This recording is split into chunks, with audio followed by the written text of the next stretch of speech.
Welcome to the MVP Show. Today we're chatting with MVP living in Dubai, Nishant Rana. Nishant is a published author, originally from the foothills of the Himalayas. If you like the MVP Show, please let me know. For full show notes, visit nz365guide.com/57. And now,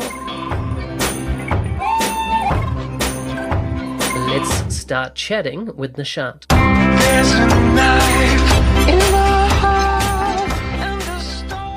Hi, welcome to the MVP Show. I'm here with Nishant. How are you, Nishant? Hi, Mark. I'm doing good. Thanks. How about you? Excellent. Good to have you on the show. Now, I understand you're our only business applications MVP in Dubai. Is that right? Yep, that's right, I think. So how long have you been there? I moved to Dubai last year.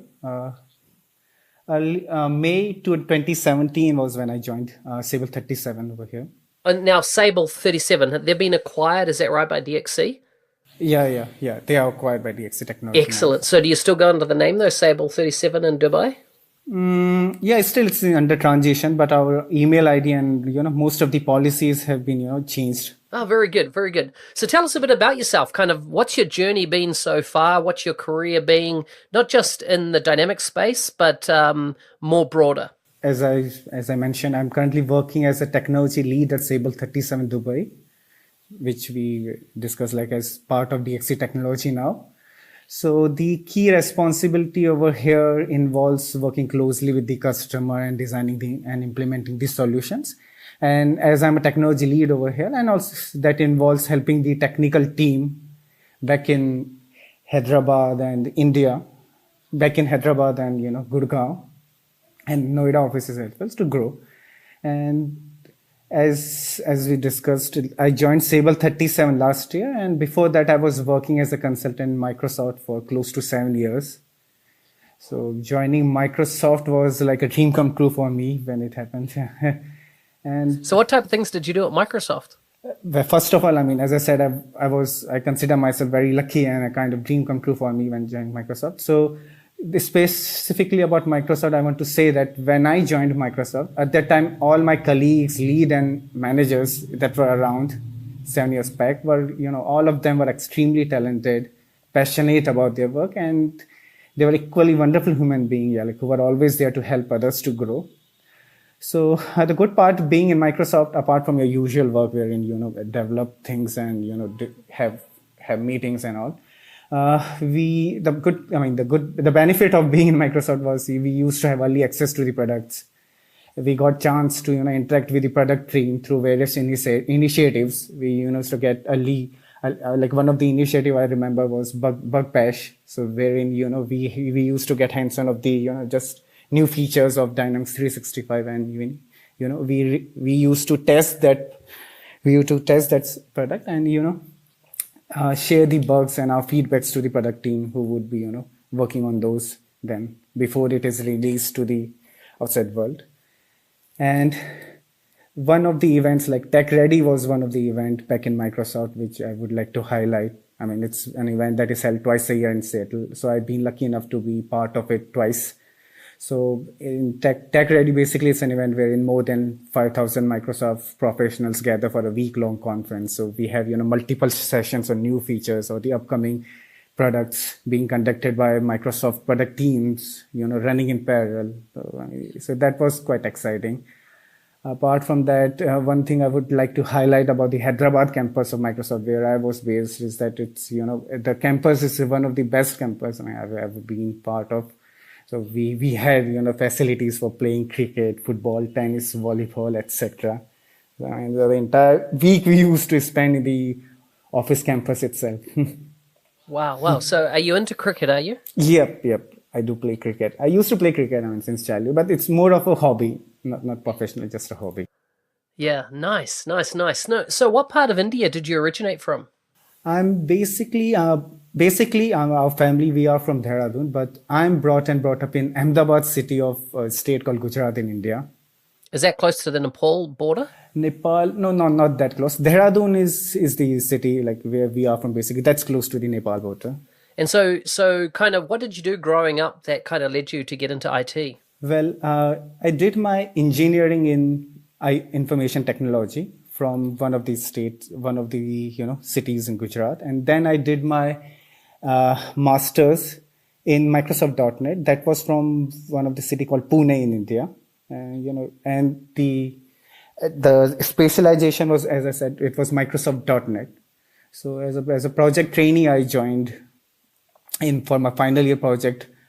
I joined one of the organization in Pune itself. So there, my association with the Dynamics CRM and Microsoft technology kind of started. And so, did you just apply for a job at Microsoft back then and get it, or were you recruited? Like one of my friend, he was approached by an HR in LinkedIn, so he kind of referred my resume to that HR, and that's how things fall into place.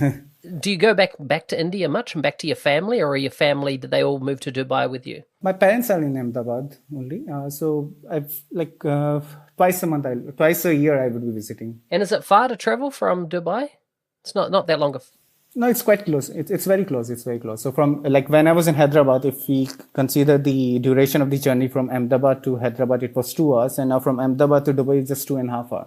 So just an increase of half an hour only. So anyhow, you're now living in Dubai. Tell me, Dubai's become this famous city around the world, for the tallest building, and they've basically created an entire city out of the desert. What's it like living there? What do you enjoy? What's the experience? Like I'll say I'll say like one of the most beautiful and unique places in the world. I mean, unique in a sense because, people from more than 200 countries live in Dubai. So you get the opportunity to meet and make friends from, different cultural backgrounds. And also it's like one of the safest city in the world. So, and as you mentioned, there are so many wonderful places to visit in Dubai. I mean, you have this Burj Khalifa, you have Dubai Mall of the Emirates, Global Village, Miracle Garden, Jumeirah Beach, Desert Safari, etc. I mean, to name a few. And importantly, like around 43% population of UAE. I was just going through one of the article in Wikipedia, so it mentions that around 43% population of UAE comprises of Indians. So is it Indians building the entire city then? I'm not sure. Yeah, it could be. So how big is the Dynamics community in Dubai? Is there a lot of companies there doing stuff in the Dynamics business application space? I think it's not that big compared to India or say Australia or US or UK, but I think it's not that big. Roundabout, if you were to guess, how many companies and how many kind of consultants do you think could be working in business applications? If around 200 max, I guess. For CRM, I mean, if you customer engagements, I mean, there would be professional for AX as well, but not aware of them much. Well, as in that seems still quite a lot to me, for the size location. And do you have user groups or meetups, or do you know Dynamics 365 Saturdays, any of these type of things happening? So Dynamics 365 Saturday, it took place for the first time this year in February. So I was one of the facilitators in that. So we have this Dynamics, I mean, thanks to Raj Dynamics, I mean, that was arranged this year. So next year also it's planned, this Dynamics 365 Saturday. I think it's planned around April, I guess. But I'm not aware of any user group or anything there back in Dubai. What do you get up to in the evenings? Is there something that you could do, is set up a user group, or is most people's or most professionals' evenings taken up with other things like snowboarding or something like that? And I say that because I know there's a mall with a ski field in it or something, right?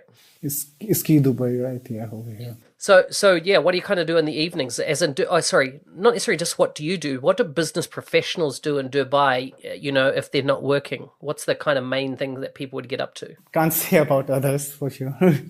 What do you do? Yeah, what I do, I can tell you. I mean, come back home. I'll after coming back home from the office, I'll be working out, doing weightlifting. Followed by dinner, spending some time with my wife, and then starts my community activity after that. After she sleeps, after dinner, I mean, she goes to sleep, and then I start my community activity. Mostly it's around blog, as you know, it's blogging. Then I start my blogs and all those. And whatever I've learned that particular day, I mean, I try to share it through my blog post. Oh, awesome. So You're a prolific blogger. You do a lot of blogging. What's your kind of thinking around what do you use to as your tools, if you like, to decide what goes into your blog? Do you have a massive list of topics, or how do you decide what you're going to blog on at any particular point?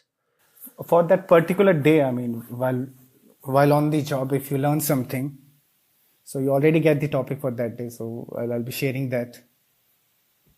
Otherwise, if don't see, if there are nothing learned for that particular day or for a few days, then I think of learning about some of the new features with that keep coming up in Dynamics 365, and then learn it myself and then share the same.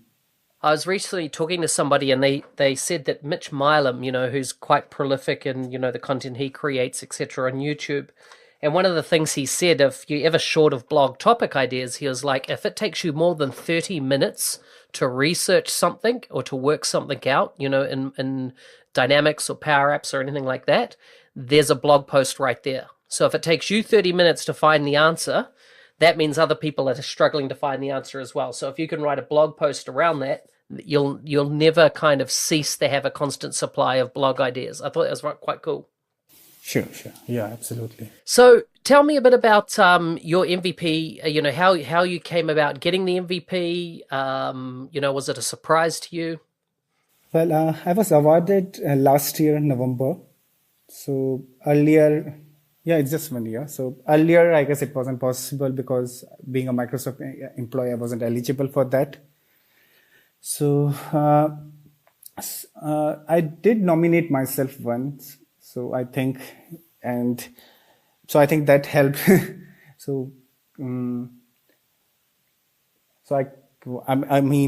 it was again apart from dream. I mean, there are two things that I'll cherish, like joining the Microsoft and then getting the MVP award soon after I left Microsoft. So that is something I cherish, getting an award immediately, within few months of leaving Microsoft. Did you self-nominate the time you got selected, or did someone nominate you? The first time when I nominated myself, and now I think it's on the monthly basis. So I didn't get that. Then I asked one of my team leads back in Microsoft, who is now a part of product team. So he nominated me. So that particular month I was awarded. So I think his nominating me helped over here, I guess. That makes sense, because I know that, they've just changed the program recently, and there's no longer a self-nomination available. That's been removed, and you can only get nominated by an MVP or a current MVP or a Microsoft employee. Interesting. So, what do you think? Actually, I want to talk a bit about your book. You've released a book recently, is that right? Mm-hmm. Yep. Tell us a bit about that. Before writing the book, I was involved as a technical reviewer of few of the books on Dynamics CRM. The very first one that I technically reviewed was Microsoft Dynamics 2011 reporting by Damien Sine, followed by Microsoft Dynamics 2011 application design by Mahendra Pal. Then one of the chapters I had reviewed in CRM 2013 Quick Start, which was written by all the MVPs. Then Mahendra Pal came up with one more book on Microsoft Dynamics 2015 application design. And the last book that I was technically reviewing, it was with Dipesh Somani. Again, he's also an Indian MVP. So it was Mastering Dynamics CRMs 2016. So he came up with an idea that he wants to write a book which covers the new features of Dynamics 365. And this time he wanted to co-author with someone instead of writing it alone. So he proposed this idea to me, and then we started working on the outline, and then we approached the packed publication for that. And few of the books that I had earlier technically reviewed were part of PEP publication, so they somehow knew me. And Dipesh Somani was also writing the book for them, so I think that kind of helped. So just give me some stats around it. How many pages is it? It's around 350 pages, I think. 350 pages. Tell me how many hours did you invest in, from having the idea to co-author this book? How many hours did you invest? Roundabout. The idea, the transcript and all the outlines we proposed around June. So from July onwards, June mid, it was approved by them. We signed the contract. So June mid till January next year, January, almost like December, January, February, March, April, almost 6 months we worked on it. At least we divided the chapters. There are 13 chapters in it. So I took care of the 7 chapters, and the base took care of the rest 6 chapters.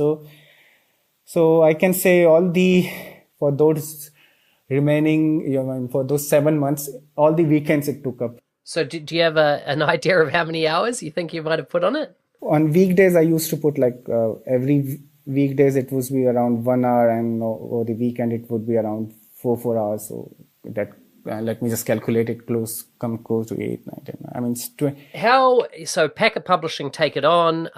Part of the contract you sign of them require you to any future books that you write, they have to get first right of refusal, right? Because I've read these contracts, and so tell me, would you do it again?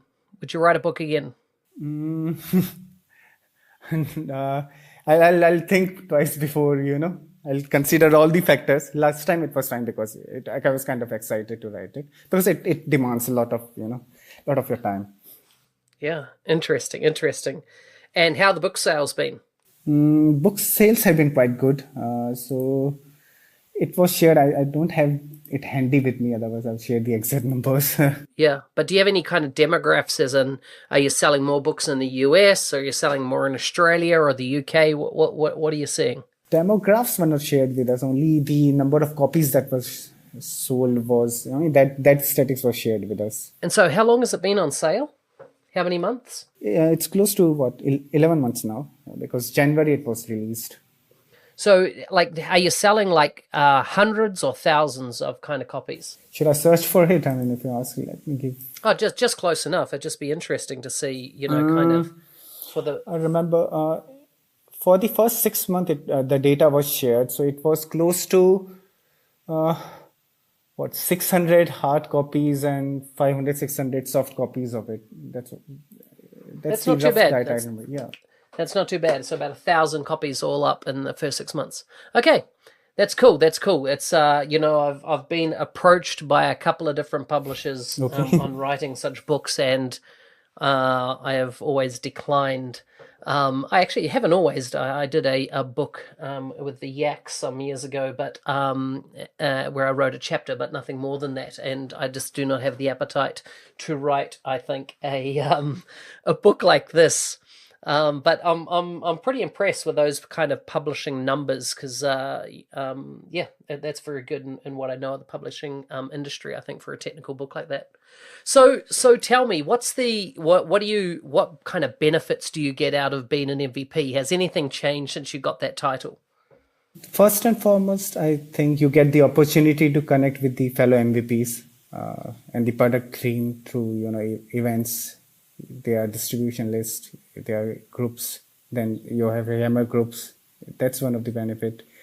The other being you get to know and learn about the new features to be introduced in the product before anybody else can, before anyone else. And then we can also try them and provide the feedback to the product team on that. So and also it involves like subscription to various Microsoft products, and also we get access to the tools and products developed by Microsoft partners as part of third-party offers. So these are some of the benefits, and the way it has affected me, I'll say it has increased my enthusiasm for what I've been doing here. And I kind of feel more responsible now when I'm writing blog posts or, say, sharing some articles on Twitter or LinkedIn. Do you have many people from the community reach out and contact you and ask you specific things? Like, I don't know, perhaps they do it via Twitter or LinkedIn or other channels. Do you have many people engage with you that way? Yeah, they are. And so what are the typical things that they're asking for or trying to get an understanding of? Mostly if they're stuck at some place. Do you have any example top of your head that's kind of happened recently that you can think of? One was related to some pre-validation plugin. I don't recall exactly. I also we found out the solution, and then I wrote the blog post about it as well. So What about add-on products? ISV solutions. Are you thinking of or planning on creating any type of third-party products that will work on the Power Platform or Dynamics? nothing as of now that I've planned, but yeah, I have. I mean, I do want to do that. Yeah, I just think you'd be the type of person that must have ideas, right? That Sure. Yeah. So recently, what we did, we developed one of the plugins for XRM Toolbox. It's called User Security Manager. That I developed along with Prashant Maurya. I mean, he's my colleague in Civil 37. He was also an ex-Microsoft employee, so we were in the same unit back in Microsoft. So we developed this User Security Manager tool for plugin for XRM Toolbox. Okay, so for the people listening, do you want to kind of explain what that particular tool does?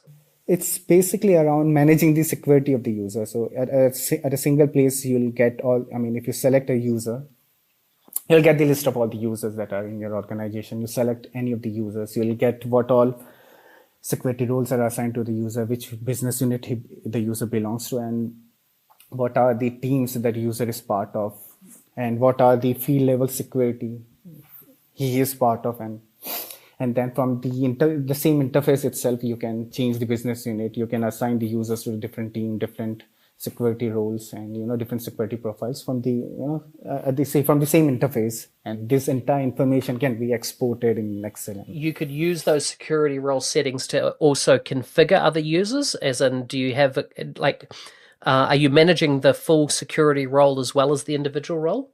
You can select any of the users, and then you can assign security roles, business unit, and all those kinds of things. Awesome. And do you have plan on developing any other XRM tools? Yes, we do have. And so I'm in discussion with Prashant, and we have team back in Sable, development team. So we have few ideas. Let's see. I mean, when we start working on it. Okay, so just we'll go to some wrap-up questions, some of my end questions, and these don't have to necessarily about dynamics or anything like that. So, what's the best purchase you've made under $100? Would be a book, I guess, which I liked the most when I was still in my school days. It was the book 7 Spiritual Laws of Success by Dr. Deepak Chopra. Ah, yeah, good author. So, do you want to say the title of that book again? It was 7 Spiritual Laws of Success.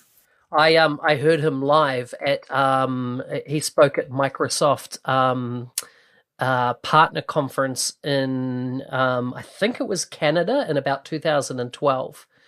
He was the opening speaker, and very interesting guy. Okay, that's cool. Tell me. When you come to Summit, which is set for March next year, are you a wine drinker or a beer drinker? Basically wine drinker. Wine? Yeah. It's your preference? Yep. It's just we got to know that when the MVPs all meet at Joey's, we got to know what type of orders to place, because the first time MVPs, right? I got to do the shout for everybody. So no pressure. But I think you'll find it'll be a lot of fun. Have you been up and worked, when you're working at Microsoft, have you worked up with the product team that are kind of based out of the Advanta campus in Redmond? No, mostly with the interaction that we had was the product team that was based in Hyderabad only. Which I assume they were working with that team based there. Yeah, they would be working with the team back in Redmond. Nishant, it's been great to have you on the podcast. Listen, if people want to find you online, where's the best place for them to find you? It's in the blog. I mean, they can Google for Nishant Rana, and they'll find my blog. There they have all my contacts. Otherwise, they can find me in LinkedIn, or I have my Twitter account, Nishant Rana CRM, wherein they can message me.